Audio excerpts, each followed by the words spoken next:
আরে বাহ, ঘুড়ি! আরে ওটা তো কাটা গেছে। এক কাজ করি, জ্যাকেটটা খুলে চলে যাই, খুব একটা ঠান্ডাও নেই। চলে এসেছে, চলে এসেছে। আরে চলে গেল। ঠান্ডা লাগছে, এক কাজ করি, জ্যাকেটটা পরে নেই। আরে আমার জ্যাকেটটা কোথায় চলে গেল?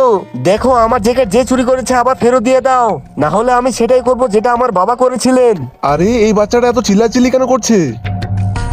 আরে বাবু, কি হয়েছে? এত চিল্লাচিল্লি কেন করছো? ভাইয়া, আমি আমার জ্যাকেটটা আপনার গাড়িতে রেখে গিয়েছিলাম, কিন্তু ওটাকে কেউ চুরি করে নিয়ে গেছে। আচ্ছা, দেখো, আমার জ্যাকেট দিয়ে দাও। দাঁড়াও, তোমরা কি চুরি করেছো আমার জ্যাকেট? না বাবা, আমরা চুরি করিনি। ঠিক আছে, যাও। এই ভিডিওটি যদি কোনো ফালতু ভিডিও হতো তাহলে তুমি অবশ্যই লাইক সাবস্ক্রাইব করতে, কিন্তু ভাই আমি তো ভালো ভিডিও বানাই, তাই বলে কি তুমি লাইক সাবস্ক্রাইব করবে না? হ্যাঁ, কি হয়েছে? ওখানে আমার গাড়ির পাশে একটা বাচ্চার জ্যাকেট চুরি হয়ে গেছে আর ও অনেক চিল্লাচিল্লি করছে। আরে চিন্তা করুন, আমি ওর জন্য একটা চেকে দিয়ে দিচ্ছি। ঠিক আছে বাবু, দেখো তো এটাই কি সেই জ্যাকেট? হ্যাঁ হ্যাঁ, এটাই। আরে বাবু শোন, আরে এটা তো অন্তত বলে যা তোর বাবা করেছিল কি। শুনতে চাও তো শোনো।